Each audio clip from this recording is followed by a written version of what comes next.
नमस्कार, जय हिंद दोस्तों। स्वागत है आपका आपके अपने YouTube चैनल पर। उम्मीद करता हूं कि आप सभी लोग बहुत ही अच्छे तरीके से तैयारी कर रहे होंगे और एक एक बात को समझ रहे होंगे। जिंदगी की हर ठोकर ने एक ही सबक सिखाया है, रास्ता कैसा भी हो सिर्फ अपने पैरों पर भरोसा ही आपको फायदा दिलाता है।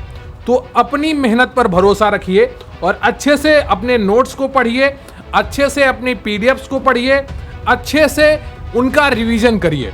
इसके अलावा और कोई रास्ता आपके पास नहीं है। आज की क्लास में हम क्या पढ़ने वाले हैं उसको एक बार समझ लेते हैं। तो अंतिम अवसर है आपके पास, इसको जाने ना देना। मुख्य सेविका भर्ती की जो मुख्य परीक्षा है वो 24 सितंबर को होनी है। तो अब समय बहुत कम बचा है, तो इसके लिए मैं आपको 2 नंबर पक्के करने वाली एक क्लास लेके आया हूं, जिसकी पीडीएफ भी आपको यूनिक पीडीएफ मिलेगी और ऐसा आपको शायद ही कोई पढ़ाता हो। देखिए, बाकी सब टीचर आपको सैलरी के लिए पढ़ाते हैं, लेकिन मैंने आपको पिछले 1 वर्ष से सिर्फ आपको पढ़ाया है। तो मैंने जितनी मेहनत की है आपके ऊपर वो शायद ही किसी अन्य टीचर ने की हो। आज मैं जो आपको पढ़ाने वाला हूं वो रोग का टॉपिक है और इसमें आपको लक्षण बताए जाएंगे, कारण बताए जाएंगे और इलाज बताएंगे। और जो महत्वपूर्ण रोग हैं आपके 12 जिनसे जुड़े हुए टीकाकरण कराए जाते हैं, उन सब की पूरी जानकारी आपको आज इस क्लास में मिलेगी। तो रोगों की A to Z जानकारी, जो टीकाकरण के बारे में भी आपको बताया जाएगा कि कौन सा टीकाकरण किस रोग के लिए जरूरी है। तो ये 2 नंबर पक्के करने वाली क्लास है और इसको पीडीएफ भी आपको मिलेगी। कैसे मिलेगी उसके बारे में भी आपको पूरी जानकारी दी जाएगी। तो कृपया वीडियो को लाइक कर लीजिएगा, चैनल पर नए हैं तो चैनल को सब्सक्राइब कर लीजिएगा, क्योंकि सिलेक्शन आपको यहीं से मिलेगा और कहीं पर भी भटकते रहने से कुछ भी नहीं होगा। क्लियर है आपको? तो शुरू करते हैं आज का ये टॉपिक।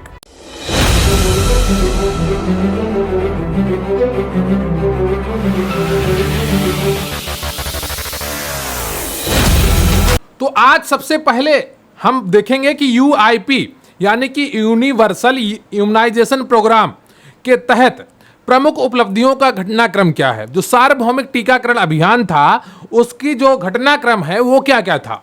तो सबसे पहले 1978 में क्या आया उसको समझ लेते हैं ना। और आपको हो सकता है थोड़ा छोटा दिख रहा हो तो चिंता मत करिए, पीडीएफ आपको प्रतिज्ञा बैच में, गरिमा बैच में प्रोवाइड करवा दी जाएगी।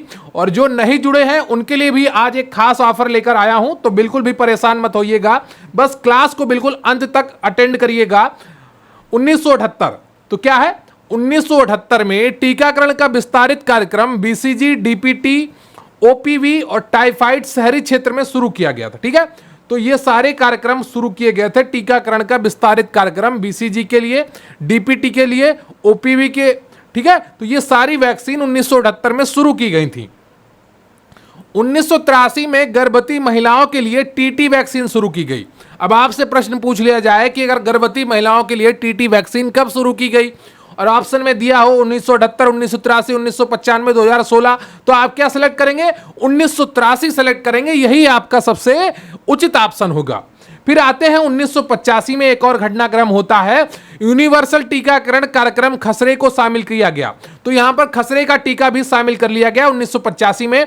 टाइफाइड को हटा दिया गया और 1 वर्ष से कम आयु के बच्चों पर ध्यान केंद्रित किया गया। तो टीकाकरण के लिए किन पर ध्यान केंद्रित किया गया कि 1 वर्ष से कम आयु के जो बच्चे हैं, अगर उनका टीकाकरण अभी से शुरू किया जाए तो आने वाली 10-5 साल में लगभग सभी बच्चों का टीकाकरण होगा और एक नई पीढ़ी तैयार होगी जो टीकाकरण युक्त होगी। क्लियर आपको? तो यूनिवर्सल टीका कार्यक्रम में खसरे को शामिल किया गया 1985 में और टाइफाइड के टीके को हटा दिया गया और 1 वर्ष से कम आयु के बच्चों पर ध्यान केंद्रित किया गया। 1990 में विटामिन ए के पूरक को शामिल किया गया। 1995 में राष्ट्रीय पोलियो टीकाकरण दिवस मनाया गया। और पोलियो टीकाकरण दिवस कब मनाया जाता है, यह आज का आपका प्रश्न है। कमेंट बॉक्स में जरूर बताइएगा। अगर आपको याद है तो अच्छी बात है, नहीं याद है तो अपने नोट से देखकर बताइए, अपने गूगल से सर्च करके बताइए, ताकि यह चीज आपको याद हो जाए। तो 1995 में राष्ट्रीय पोलियो टीकाकरण प्रारंभ किया गया और यह किस दिन प्रारंभ किया गया उसका उत्तर कमेंट बॉक्स में आप लिखिएगा। क्लियर आपको? अब बात करते हैं 1997 की। यूआईपी में टीकों पर वीवीएम को पेश किया गया। 2002 में राष्ट्रीय ग्रामीण स्वास्थ्य मिशन का शुभारंभ हुआ। तो 2002 में राष्ट्रीय ग्रामीण स्वास्थ्य मिशन का शुभारंभ हुआ। स्वतः अक्षम ऑटो डिसेबल एडी सिरिंज को यूआईपी में पेश किया गया। अगला जो परिवर्तन आया वो 2006 में आया। स्थानिक जिलों में अभियानों के बाद जेई यानी कि जापानी इन्फ्लाइटिस, जापानी बुखार जिसको कहते हैं हिंदी में, के टीके को प्रस्तुत किया गया। तो 2006 में जापानी इन्फ्लाइटिस जो जेई जिसको जापानी बुखार कहते हैं टीका प्रस्तुत किया गया। 2007-8 में हेपेटाइटिस बी टीके को 10 राज्यों के सभी जिलों में प्रसारित किया गया और इसके शेड्यूल को 3 खुराक से 4 खुराक में संशोधित किया गया। 2010 में आरआई और एमसीयूपी 14 राज्यों में खसरे की दूसरी खुराक को प्रस्तुत किया गया। 2011 में हेपेटाइटिस बी टीके को सार्वभौमिक और हेमोफिलस इन्फ्लुएंजा टाइप बी जिसे हेमी बी भी कहते हैं टीके को 2 राज्यों में पेंटावालेंट के रूप में पेश किया गया। यूआईपी में टीकों के लिए ओपन वायल पॉलिसी लागू की गई। 2013 में क्या हुआ, पेंटावेलेंट को 9 राज्यों में प्रसारित किया गया और जेई टीका की दूसरी खुराक का वितरण किया गया। 2014 में क्या हुआ, भारत और दक्षिण पूर्वी एशिया को पोलियो मुक्त प्रमाणित किया गया। 2015 में भारत मातृ और नवजात टिटनेस उन्मूलन के लिए मान्य पेंटावालेंट सभी राज्यों में विस्तारित किया गया और आईपीवी को पेश किया गया। तो 2015 में यह सब हो गया था। क्लियर है आपको? तो 1978 से जो घटनाक्रम शुरू हुआ 2015 तक हुआ, उसके बारे में अभी आपको मैंने पूरी जानकारी दे दी है। अगर आप नोट करना चाहें तो इसको जरूर नोट करिएगा, अगर आप याद करना चाहें तो इसको बार बार देखिएगा, अगर आप पीडीएफ लेना चाहें तो वो कैसे मिलेगी उसके बारे में भी आपको बता देता हूं। तो देखिए, रक्षाबंधन आया है, आज या और कल रक्षाबंधन भारत में मनाया जाएगा। ठीक है, तो आप सभी को रक्षाबंधन त्योहार की बहुत बहुत शुभकामनाएं। मुख्य सेविका में ज्यादातर हमारी बहनें हैं, तो उन बहनों के लिए कुछ लेकर आया हूं मैं। क्या लेकर आया हूं, देखो, जो लोग अभी तक पीडीएफ ले चुके हैं उन्होंने काफी अच्छे से पढ़ाई कर ली है और उनका स्कोर भी मॉक टेस्ट में काफी अच्छा आ रहा है। उनके पास अच्छे टॉपिक्स की अच्छी पीडीएफ्स हैं, टॉपिक वाइज हैं, एमसीक्यू वाइज हैं। लेकिन काफी लोगों के पास उतने पैसे नहीं है या कोई समस्या है या कोई अन्य कारण रह गया है जो अभी तक नहीं ले पाए हैं पीडीएफ। तो रक्षाबंधन का एक ऑफर लेकर आए हैं हम आप सभी बहनों के लिए। तो ये ऑफर में क्या है, जो फीस 550 थी और अभी तक ज्यादातर अभ्यर्थियों ने 370 रुपए दी थी, अभी आपको 244 रुपए देनी है और ये फीस मात्र आज और कल के लिए है। आज 21 लोगों के लिए और कल 21 लोगों के लिए, सिर्फ 21 लोगों के लिए आज और कल के लिए लागू है। जो पहले आएगा, जो पहले फीस जमा करेगा, पहले 21 लोगों को ये फीस एडमिशन मिलेगा मात्र 244 रुपए में। ठीक है, तो प्रतिज्ञा पीडीएफ बैच से अगर आप जुड़ना चाहते हैं, अगर आप पीडीएफ प्राप्त करना चाहते हैं हर टॉपिक की, सभी MCQ PDF, mock test PDF, quick revision notes PDF, तो इन सब से जुड़ने के लिए आपको व्हाट्सएप नंबर 94 533 66 279 पर मैसेज करना होगा या डिस्क्रिप्शन बॉक्स में दिए गए लिंक से जुड़ना होगा। परीक्षा आपकी 24 सितंबर 2023 को होनी है। अगर आपके पास पैसों की समस्या थी तो आज मात्र 21 लोगों के लिए 244 रुपए में ये पीडीएफ दी जाएगी, फिर कल आपको 21 लोगों को दी जाएगी। तो आप 21 लोगों करके आज और कल में जुड़ सकते हैं। बाकी सबके लिए फीस 370 ही रहेगी। तो जो पहले आएगा उसको 244 में ये पीडीएफ मिल सकती है। क्लियर आपको? तो ऑफर सीमित समय के लिए है, सीमित लोगों के लिए है, तो इस चीज को ध्यान रखिएगा। 94 533 66 279 पर आप मैसेज करके ये पीडीएफ प्राप्त कर सकते हैं मात्र 244 रुपए में। क्लियर आपको? तो ओरिजिनल फीस आपकी 550 थी, लेकिन बीच में आपका 370 रुपए था, जो अभी घटाकर आपकी 244 कर दी गई है रक्षाबंधन को देखते हुए सभी बहनों के लिए। तो ऑफर सीमित समय के लिए है, सीमित लोगों के लिए, यह बात ध्यान रखिएगा। 94 533 66 279 पर मैसेज करके व्हाट्सएप मैसेज करना है, आपको कॉल नहीं करनी है। सभी पीडीएफ नोट्स, एमसीक्यू पीडीएफ और मॉक टेस्ट पीडीएफ प्राप्त कर सकते हैं। क्लियर आपको? अब बात करते हैं 2016 में क्या हुआ है। तो 4 राज्यों में रोटा वायरस टीके के चरण 1 का प्रारंभ किया गया। टीओपीवी से बीओपीवी का प्रतिस्थापन हुआ, आंशिक आईपीवी चरणबद्ध पर स्थानांतरण किया गया और रोटा वायरस टीका को प्रस्तुत किया गया, चरणबद्ध प्रारंभ किया गया 2016 में। 2017 में एमआर टीका प्रारंभ किया गया, चरणबद्ध प्रारंभ हुआ। पीसीबी चरणबद्ध प्रारंभ हुआ और एएनएम द्वारा एनाफिलैक्सिस के लिए एड्रेनालाइन एकल खुराक आईएम का उपयोग किया गया। क्लियर आपको? तो 2017 तक जो भी घटनाक्रम था वो सारा आपको करा दिया गया है, 1978 से शुरू हुआ था। क्लियर आपको? तो ये सारी चीजें हैं। अब हम बात करेंगे कि यूनिवर्सल टीकाकरण कार्यक्रम के तहत लक्षित टीका रोधक बीमारियां कौन कौन सी हैं उनके बारे में समझ लेते हैं, फिर पूरी डिटेल इनके बारे में बताई जाएगी, इनके लक्षण क्या है, इनकी रोकथाम क्या है और इनका टीकाकरण क्या है। ठीक है, तो ये सारी जानकारी आपको मिलेगी और मुझे पूरी उम्मीद है यहां से आपको कम से कम 2 से 3 प्रश्न देखने को परीक्षा में मिलेंगे।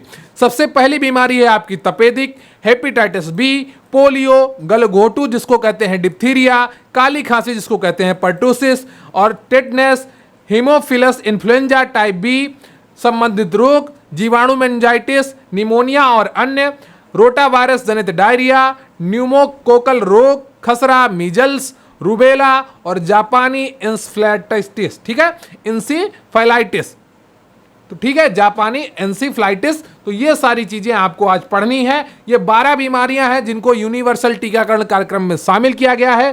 क्लियर आपको? तो सबसे पहले बात करेंगे तपेदिक टीबी की। ठीक है, तो तपेदिक टीबी में क्या होता है उसको देख लेते हैं। तपेदिक टीबी एक जीवाणु है जिसको माइकोबैक्टीरियम ट्यूबरोक्लोसिस के कारण होता है। ठीक है, तो जो टीबी है, तपेदिक है, यह माइकोबैक्टीरियम ट्यूबरोक्लोसिस के कारण होता है। यह आमतौर पर फेफड़ों पर हमला करता है, लेकिन हड्डियों, जोड़ों और मस्तिष्क सहित शरीर के अन्य हिस्सों को भी प्रभावित करता है। टीबी से गंभीर बीमारी और मौत तक हो सकती है। तो बहुत ही गंभीर बीमारी है टीबी यानी कि तपेदिक। और ये कौन से जीवाणु से फैलता है? Mycobacterium tuberculosis. जिसको नाम नहीं याद आ रहा है उसको तोड़ तोड़ के पढ़े। माइकोबैक्टीरियम ट्यूबरक्लोसिस कौन सा जीवाणु है? जीवाणु को बैक्टीरिया कहते हैं, विषाणु को वायरस कहते हैं। ठीक है, विषाणु वायरस, जीवाणु बैक्टीरिया। तपेदिक टीबी एक जीवाणु माइकोबैक्टीरियम ट्यूबरक्लोसिस के कारण होता है। यह आमतौर पर फेफड़ों पर हमला करता है। क्या? फेफड़ों पर हमला करता है। अगर लेकिन हड्डियों, जोड़ों और मस्तिष्क सहित शरीर के अन्य हिस्सों को भी प्रभावित करता है। टीबी से गंभीर बीमारी और मौत तक हो सकती है। शरीर को बिल्कुल जर्जर और कमजोर कर देती है टीबी। इस रोग की पहचान कैसे करें? एक ऐसा बच्चा जिसे 2 सप्ताह से अधिक समय से बुखार और या खांसी हो तथा उसके वजन में गिरावट हो, वजन में वृद्धि ना हो, तथा एक ऐसा बच्चा जिसका संपर्क ऐसे व्यक्ति से हुआ हो जिसमें विगत 2 वर्षों से सक्रिय टीबी होने की पुष्टि या शक हो। क्लियर आपको? तो एक ऐसा बच्चा जिसे 2 सप्ताह से अधिक समय से बुखार और या खांसी हो तथा जिसके वजन में गिरावट हो, वजन में वृद्धि ना हो, तथा एक ऐसा बच्चा जिसके संपर्क ऐसे व्यक्ति से हुआ हो जिसने विगत 2 वर्षों में सक्रिय टीबी होने की पुष्टि या शक हो। ठीक है, अगर आपके घर में कोई पहले से टीबी से ग्रस्त है और आपको लगातार 2 सप्ताह से अधिक खांसी आ रही है या किसी के बच्चे घर में ऐसी स्थिति है तो फिर उसको टीबी की जांच अवश्य ही करवा लेनी चाहिए। अगर उसका वजन भी लगातार कम हो रहा है, लापरवाही नहीं करनी चाहिए। यह रोग कैसे फैलता है तो यह समझ लीजिए। अक्सर जब कोई व्यक्ति टीबी से पीड़ित किसी दूसरे व्यक्ति की खांसी या छींक के कणों के संपर्क में आता है तो इससे उसे टीबी हो सकती है। टीबी खास तौर पर उन क्षेत्रों में तेजी से फैलती है जहां लोग भीड़-भाड़ वाली जगहों में रह रहे हैं। उनके स्वास्थ्य संबंधी सुविधाओं की उपलब्धता खराब और कुपोषित है। संक्रमित मवेशियों के कच्चे दूध का उपभोग करने से भी कोई व्यक्ति टीबी की एक और किस्म बोवाइन तपेदिक से संक्रमित हो सकता है। इसलिए आपको दूध हमेशा गर्म करके ही उपयोग में लाना चाहिए। कच्चे दूध में जो भैंसों के अंदर बीमारी होती है वो आपके आ सकती है। इस रोग की रोकथाम कैसे की जा सकती है?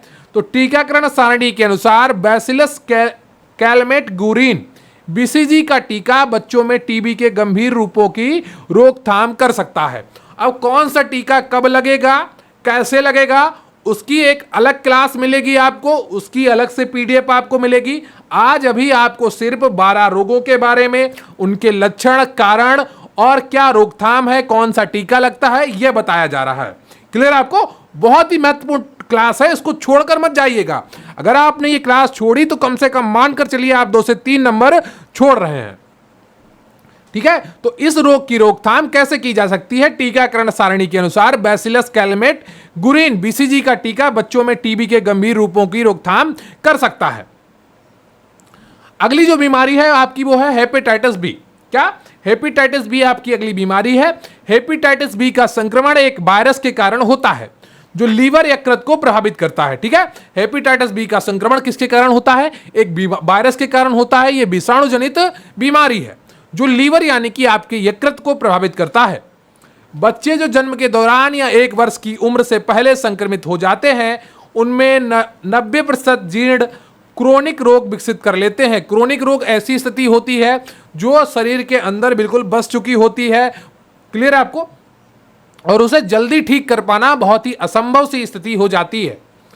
यह एक अत्यंत संक्रामक एचआईवी से 50 से 100 गुना अधिक संक्रामक रोग है और पीलिया, सिरोसिस या लीवर कैंसर का एक प्रमुख कारण भी है।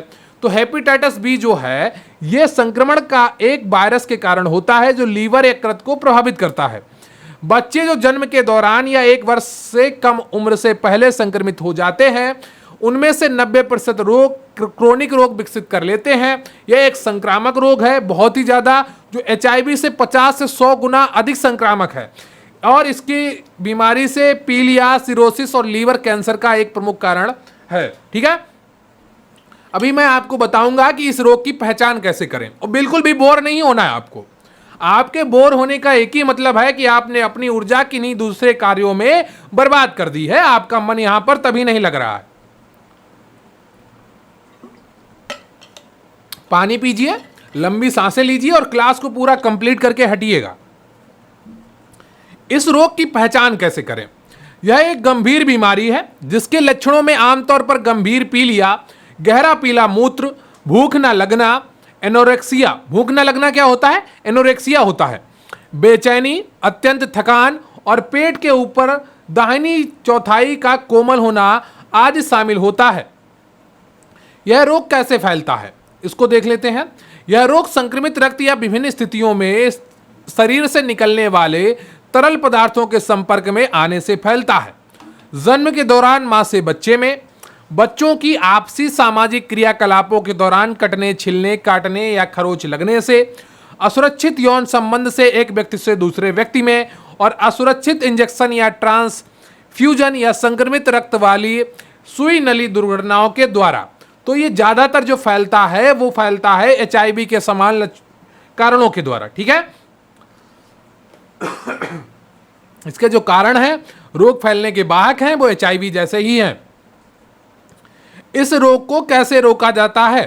तो टीकाकरण सारणी पेंटावालेंट टीका में निहित के अनुसार बच्चों को हेपेटाइटिस बी का टीका देकर हम संक्रमण और इसकी जटिलताओं को रोक सकते हैं। अगली जो बीमारी है आपकी वो है पोलियोमाइलाइटिस। क्या है? पोलियोमाइलाइटिस, जिसको शॉर्ट में आप पोलियो कहते हैं। पोलियोमाइलाइटिस या पोलियो वायरस 1, 2 या 3 के संक्रमण से होने वाला एक अति संक्रमित रोग है।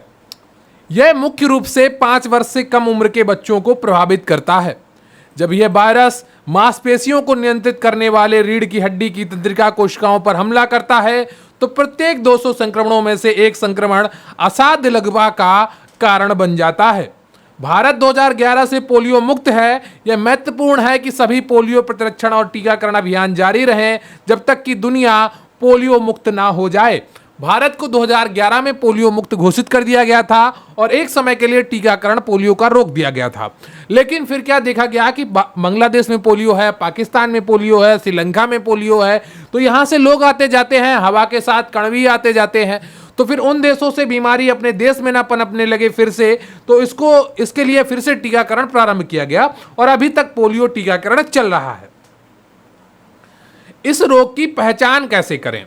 तो 15 वर्ष से कम उम्र के बच्चे के शरीर के किसी भी हिस्से में कमजोरी और लचीलापन की अचानक शुरुआत या किसी भी उम्र के पोलियो संदिग्ध व्यक्ति को लकवा मारना इसकी पहचान है। यह रोग कैसे फैलता है? तो पोलियो मल से मौखिक मार्ग से फैलता है। मल से और मौखिक मार्ग से फैलता है। अस्वच्छ जगहों में जब लोग मल दूषित भोजन या पानी का सेवन करते हैं तो यह वायरस मुख के माध्यम से शरीर में प्रवेश करता है। इस रोग को कैसे रोका जाता है? तो टीकाकरण सारणी के अनुसार मौखिक पोलियो टीका, ओपीवी और निष्क्रिय पोलियो टीका आईपीवी के साथ टीकाकरण प्रभावी ढंग से संक्रमण को रोक देता है। क्लियर है आपको? तो ये चीजें आपको ध्यान में रखनी होगी। इस रोग की पहचान कैसे करें यह आपको बता दिया गया है। अब बात करते हैं अगले रोग की, जिसको गलघोटू कहते हैं या डिप्थीरिया कहते हैं। डिप्थीरिया एक जीवाणु कोराइन बैक्टीरियम डिप्थीरिया के संक्रमण के कारण होने वाला रोग है। क्या है नाम? Quervain bacterium diphtheria. ठीक है, तो जीवाणु यानी कि बैक्टीरिया। डिप्थीरिया एक ऐसा संक्रामक रोग है जो आमतौर पर गले और टॉन्सिल्स को प्रभावित करता है। तो अगर आपसे पूछ लिया जाए कि डिप्थीरिया किसको प्रभावित करता है, तो गले और टॉन्सिल्स को प्रभावित करता है, जिससे एक ऐसी झिल्ली बन जाती है जो सांस लेने में रुकावट पैदा करती है और जिससे मौत भी हो सकती है। इस रोग की पहचान कैसे करें? तो यह ऊपरी श्वसन मार्ग का एक रोग है जिसके निम्नलिखित लक्षण हैं: कंठशोथ, गले में सूजन और जलन, ग्रसनी शोथ, भोजन नली में सूजन और जलन, या टोनिलिटिस और टॉन्सिल्स, ग्रसनी और या नाक की चिपकी झिल्ली। अब बात करते हैं यह रोग कैसे फैलता है। तो डिप्थीरिया के जीवाणु संक्रमित व्यक्ति के मुंह, नाक और गले में रहते हैं। यह रोग एक व्यक्ति से दूसरे व्यक्ति में खांसने और छींकने से फैलता है। अगला है आपका, इस रोग को कैसे रोका जाता है। तो टीकाकरण सारणी के अनुसार डीपीटी पेंटावालेंट टीके में निहित और डीपीटी बूस्टर रोकथाम को का सबसे प्रभावी तरीका है। क्लियर है आपको? अगली आपकी बीमारी है काली खांसी, जिसको कहते हैं पर्टूसिस। तो पर्टूसिस या काली खांसी मुंह, नाक और गले में रहने वाले बोर्डेटेला पर्टेसिस बैक्टीरिया के संक्रमण से होने वाली श्वास नली की एक बीमारी है। तो जो श्वास नली की बीमारी है कौन सी? काली खांसी, जिसको इंग्लिश में पर्टूसिस कहते हैं। यह अति संक्रमणीय बीमारी है जिसका लक्षण बार बार खांसी आना है और यह खासकर नवजात शिशुओं और छोटे बच्चों में निमोनिया और अन्य जटिलताओं के साथ मृत्यु तक का कारण बन सकती है। इस रोग की पहचान कैसे करें? कम से कम 2 सप्ताह से खांसी प्रभावित व्यक्ति जिसमें निम्नलिखित में से कम एक लक्षण मौजूद हो: खांसी के दौरे का उठना, हुपिंग, हुहू करते हुए श्वास क्रिया का होना, खांसी के बाद तुरंत उल्टी का आना, अन्य स्पष्ट कारणों के बिना खांसी का होना। अगला है आपका, रोग कैसे फैलता है। खांसने या छींकने के दौरान उत्पन्न सूक्ष्म बूंदों के संपर्क में आने से पर्टूसिस एक व्यक्ति से दूसरे व्यक्ति में बहुत आसानी से फैलता है। अगला है आपका कि इस रोग को कैसे रोका जाता है। तो टीकाकरण सारणी के अनुसार डीपीटी पेंटावालेंट टीका में निहित और डीपीटी बूस्टर पर्टूसिस को रोक देता है। अगली बीमारी है आपकी टेटनेस, और यह भी एक महत्वपूर्ण बीमारी है। इससे जुड़े हुए प्रश्न आपको अपनी परीक्षा में देखने को मिल सकते हैं। क्लियर है आपको?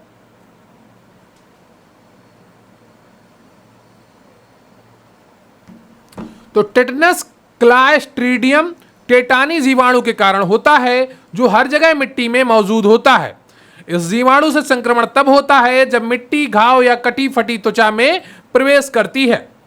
बैक्टीरिया द्वारा स्रावित एक विषाक्त द्रव गंभीर दर्दनाक मांसपेशियों में ऐंठन का कारण बनता है जो मृत्यु का कारण बन सकता है। नियोनेटल टेटनस नवजात शिशुओं में और मैटरनल टेटनस माताओं में उन क्षेत्रों की एक गंभीर समस्या है जहां रोगाणुहीन माहौल के बिना ही घर पर प्रसव कराया जाना आम बात है। अब बात करते हैं इस रोग की पहचान कैसे करें। नियोनेटल टेटनस नवजात शिशु जो अपने जीवन के पहले 2 दिनों के दौरान सामान्य ढंग से स्तनपान करते हैं और रोते हैं और उसके बाद 3 से 28 दिनों के बीच स्तनपान में कठिनाई महसूस करते हैं और उनका शरीर अकड़ जाता है या इसमें आवेग, स्पाज्म, मांसपेशियों का झटका या दोनों होता है, तो यह इस रोग की पहचान है। यह रोग कैसे फैलता है। तो टेटनस एक व्यक्ति से दूसरे व्यक्ति में संक्रमित नहीं होता है।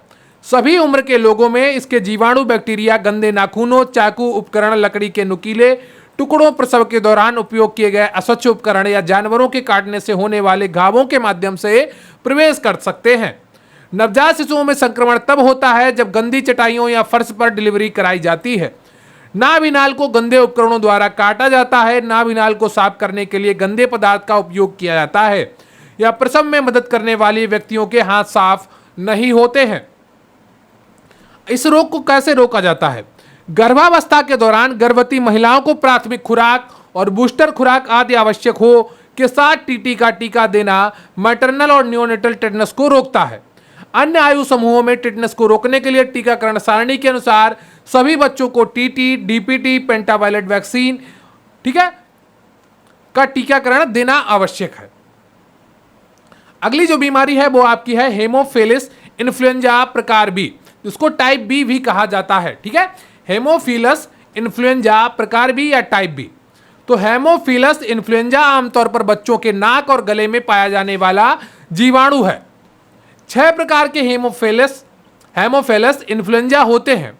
इन 6 प्रकारों में से हेमोफिलस इन्फ्लुएंजा प्रकार बी या हिब, इसको क्या कहते हैं, शॉर्ट में हिब कहते हैं, सभी गंभीर हेमोफिलस इन्फ्लुएंजा संक्रमण में से 90% का कारण बनता है। 5 वर्ष से कम आयु के बच्चों में हिब गंभीर निमोनिया और मेनिंजाइटिस का कारण बन सकता है। इस रोग की पहचान कैसे करें? इस रोग के संकेतों और लक्षणों में बुखार, ठंड, खांसी, तेजी से सांस लेना और छाती की दीवार का संकुचन आदि शामिल है।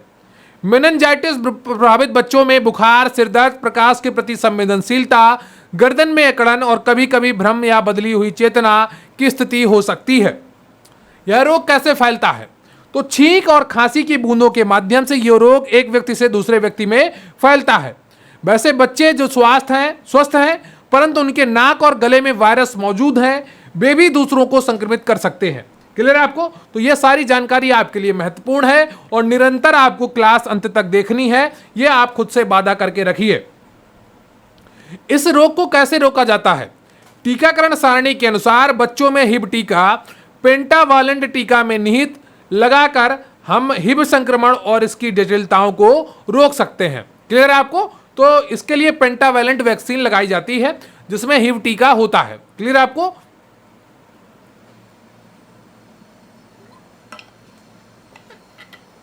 और आप लोग क्लास तो बहुत लोग अटेंड करते हैं, लाइक बहुत लोग कम करते हैं और ना शेयर तो कोई करता ही नहीं है। तो ये इन चीज़ों पर भी ध्यान रखिए। काफ़ी मेहनत लगती है इतनी एनर्जी के साथ आपको पढ़ाने में।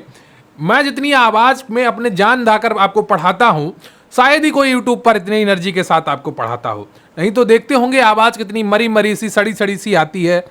मैं आपके लिए पूरा ताकत लगा के बोलता हूं ताकि आपको एक एक चीज़ स्पष्ट तरीके से समझ में आ सके।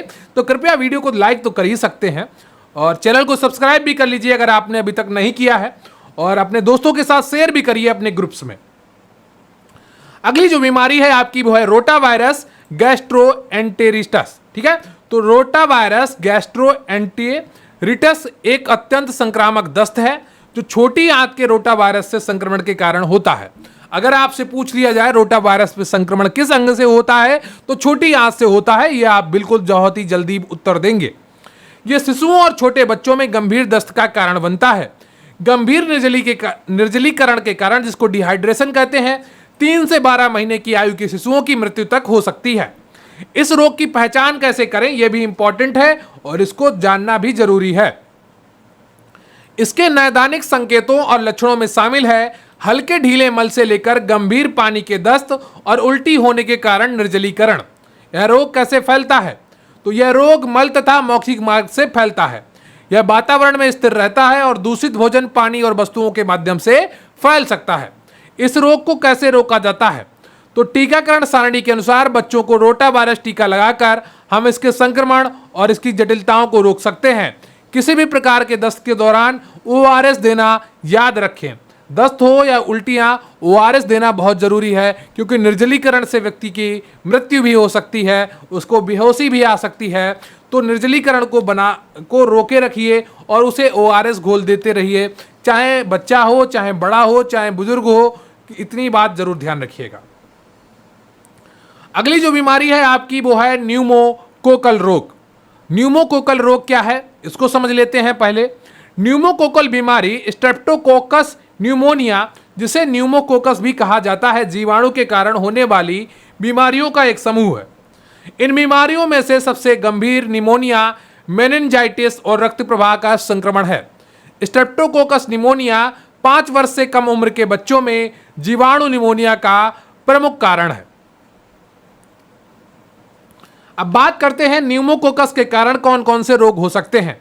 तो सबसे भयंकर रोग है आपका निमोनिया, फिर आता है आपका बैक्टीरियमिया, सेप्सिस, रक्त प्रवाह संक्रमण, फिर आता है आपका बैक्टीरियल मेनिनजाइटिस, रीढ़ की हड्डी और मस्तिष्क को ढकने और सुरक्षित रखने वाली झिल्ली और तरल पदार्थों में संक्रमण, मध्य कान का संक्रमण, ओटिटिस मीडिया और साइनसिटिस ब्रोंकाइटिस। तो ये रोग हो सकते हैं न्यूमोकोकस के कारण। अब न्यूमोकोकल रोग कैसे फैलता है? तो न्यूमोकोकस रोग व्यक्ति से व्यक्ति तक फैलता है। कोकस या कोकल बात एक ही है। खांसी, छींकने या निकट संक्रमण के कारण कई लोगों को नासोफेरिनेक्स में कई दिनों या हफ्तों तक न्यूमोकोकस उपस्थित रहता है। ज्यादातर मामलों में न्यूमोकोकस बिना किसी संदिग्ध लक्षण के नासोफेरिनेक्स से गायब हो जाता है, लेकिन कभी कभी रोग विकसित हो जाता है। अब बात करते हैं न्यूमोकोकल रोग का खतरा किन लोगों को होता है। तो युवा बच्चों और बुजुर्ग व्यक्तियों को सबसे ज़्यादा जोखिम रहता है। तो बच्चे जिन्हें न्यूमोकोकल रोग का सबसे ज़्यादा खतरा होता है वो निम्न है। 5 वर्ष से कम आयु के बच्चे, खास तौर पर 2 वर्ष से कम आयु के बच्चे जिनकी प्रतिरक्षा बहुत ही कम है या है ही नहीं, इन्फ्लुएंजा या अन्य वायरस से संक्रमित श्वसन प्रणाली वाले लोगों को न्यूमोकोकस या न्यूमोकोकल का दूसरा संक्रमण हो सकता है। कुपोषण, स्तनपान की कमी, घरेलू धुएं से संपर्क और भीड़-भाड़ और सघन आवास वाली स्थितियों में रहने वाले बच्चे, स्वास्थ्य सेवा की कमी के साथ गरीब और हाशिए पर रहने वाली आबादी। इस रोग को कैसे रोका जाता है? तो इन बीमारियों को पीसीवी की 3 खुराक के प्रशासन से रोका जा सकता है। 6 और 14वें सप्ताह में 2 प्राथमिक खुराक और 9 माह पर 1 बूस्टर खुराक के साथ एमआर की पहली खुराक। क्लियर है आपको? तो अगली जो बीमारी है आपकी वो है खसरा, मीजल्स या रूबेला। तो खसरा रोग एक वायरस से होने वाली एक अत्यधिक संक्रामक बीमारी है। यह उन बच्चों में मौत का एक महत्वपूर्ण कारण है जो कुपोषित हैं और भीड़भाड़ वाले सघन इलाकों में रहते हैं। दस्ते के कारण निर्जलीकरण, कुपोषण, मध्य कान की सूजन, निमोनिया, अंधापन और एंसेफ्लाइटिस, मस्तिष्क संक्रमण आदि इसके लक्षणों में शामिल है।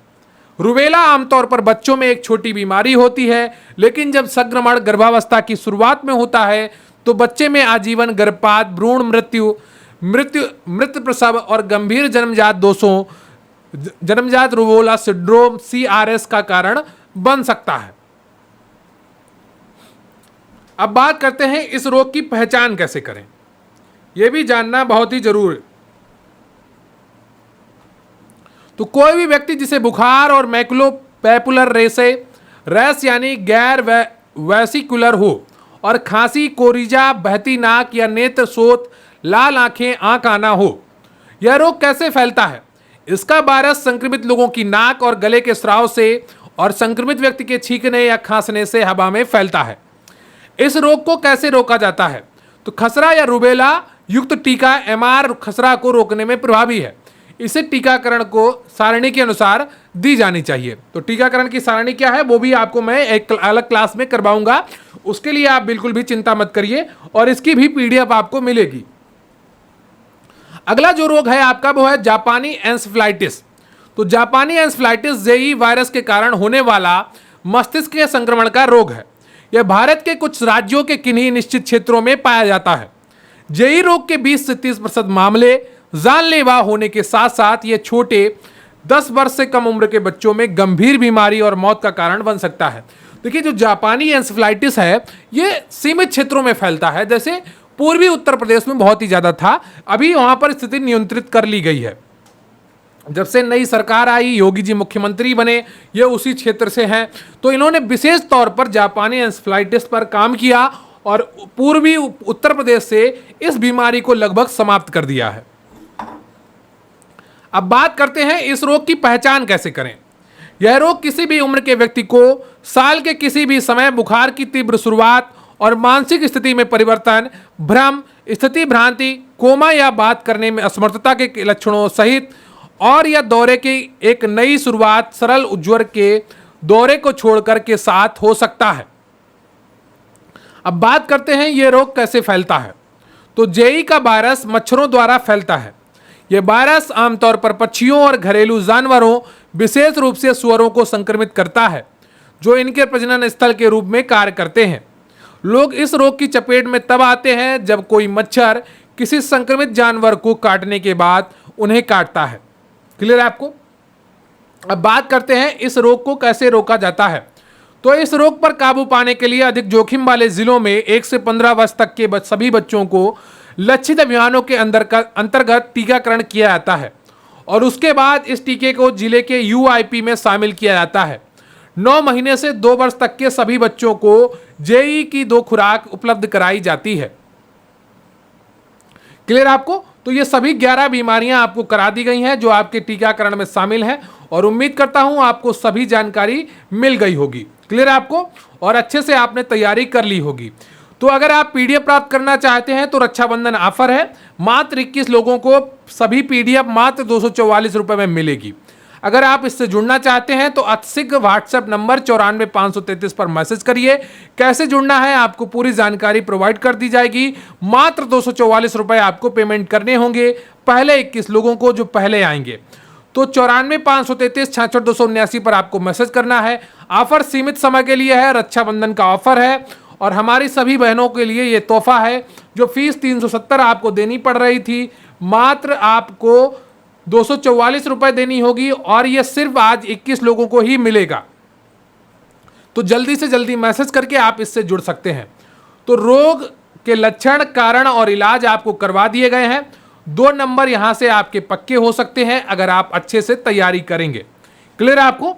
और ये बीमारियां बहुत ही महत्वपूर्ण थी, ये आपके सिलेबस में भी दी गई हैं और ये सारी बीमारियों की पूरी A to Z जानकारी आज आपको करवा दी गई है और उम्मीद करता हूं आपने पूरी जानकारी को समझ लिया होगा और एक एक चीज को देख लिया होगा। जो टीकाकरण का चार्ट है वो एक अलग क्लास में आपको करवाने वाला हूं, उसके लिए भी अलग से स्पेशल पीडीएफ बनाई जा रही है जिससे आपको कोई भी परेशानी या समस्या ना महसूस हो।